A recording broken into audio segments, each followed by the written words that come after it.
Sociālo trendu prognozes 2026. gadam no Rapid ekspertiem. 2026. gadā sociāli vairs nebūs par to, kurš publicē vairāk. Tie būs par to, kurš saprot sfēru labāk, par kuru stāsta. Šeit aprakstītas 6 būtiskākās izmaiņas sociālos un maksas reklāmā. Pirmais – trendi maina nozīmi. Trendi nepazudīs. Cilvēki tos joprojām meklēs, analizēs un izmantos. Bet 2026. gadā ar trendu vien vairs nepietiks. Uzvarēs nevis tas, kurš pirmais ielic vilcienā, bet tas, kurš spēs paskaidrot, kādēļ vilciens vispār brauc. Ieteikumi no Rapid posto nevis 10 reizes nedēļā, bet 2 reizes nedēļā, taču rūpīgu un kvalitatīvu saturu. Otrais. Influenceru ēra sašaurinās. Lielie influenceri nekur nepazudīs, bet viņu ietekme kļūs mazāka. 2026. gadā skatītāji vairāk sekos kompetencei, nevis sekotāju skaitam. Eksperti kļūs populārāki, taču nevis tie, kas sauc sevi par ekspertiem, bet tie, kas patiesi ir veltījuši vairākas stundas laika, lai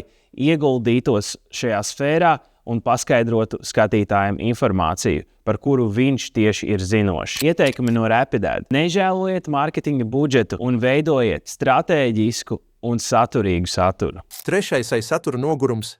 Saturs 2026. gadā būs visur. Un tieši tāpēc tas paliks aizvien mazsvarīgāks. Neviens neklausīsies saturā bez pieredzes, bez viedokļa, bez cilvēciskās domāšanas. Paliks kā instruments, taču uzticība paliks cilvēkam. Ieteikumi no Rapid. Esiet gudri un izvērtējiet kampaņas rūpīgi, kur AI saturs ir atbilstošs un kuru labāk tomēr izmantot cilvēka eksperta viedokli. Ceturtais. Emocijas būs izdzīvošanas faktors. 2026. gadā saturs bez emocijām vienkārši neizdzīvos. Ja tas neizraisa sajūtu, ja tas neizraisa domāšanu, neliek piekrist vai nepiekrist viedoklim, šis saturs būs vienkārši nevajadzīgs un mazsvarīgs un pazudīs lielajā algoritma burbulī. Ieteikumi no Rapid. Izvēlieties storytelling tipa saturu, kas nemitīgi turpinās kā tāds seriāls pa sērijām, kur cilvēki vēlās uzzināt, kas notiks nākamajā sērijā, pēc tam, kad noskatījušies iepriekšējo. Šādu tipu saturu uz 2026. gadu veidos arī Rapid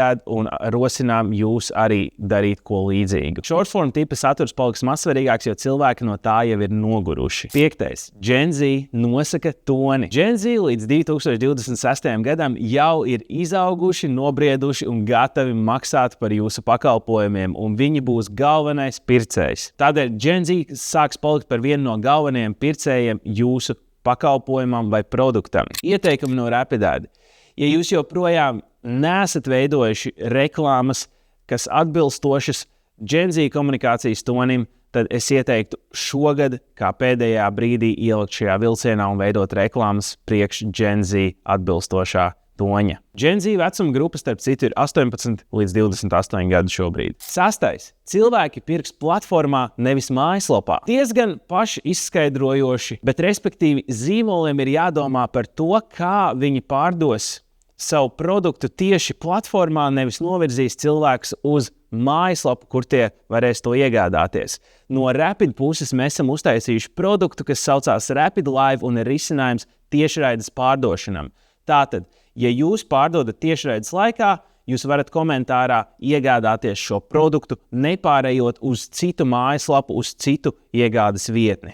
Noslēgumā Rapid galvenās atziņas par 2026. gada trendiem. Mazāk mākslīgums, vairāk patiesības, vairāk jēgas. Cilvēki vairs nepērk tikai skaistu, cilvēkiem interesē arī patiesums un pārdomātība. Autentiskums atgriežas. Sociālo trendu 26. gadā nav vairs par kvantitāti, bet ir par rūpīgu kvalitāti. Nevis vairāk satura, bet precīzāks un pārdomātāks saturs. Seko līdzi Rapid sociālos un turpina uzzināt par digitālā mārketinga trendiem.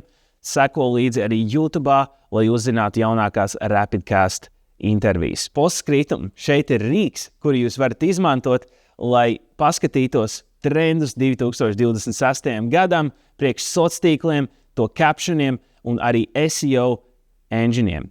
Tas ir Answer the Public, tas ir Neil Patel produkts, un viņš ir ļoti kvalitatīvs, un mēs viņu izmantojam arī saviem klientiem, lai piemeklētu pareizos keywordus un komunikācijas virzienus. Lai veiksmīgs 26. gads!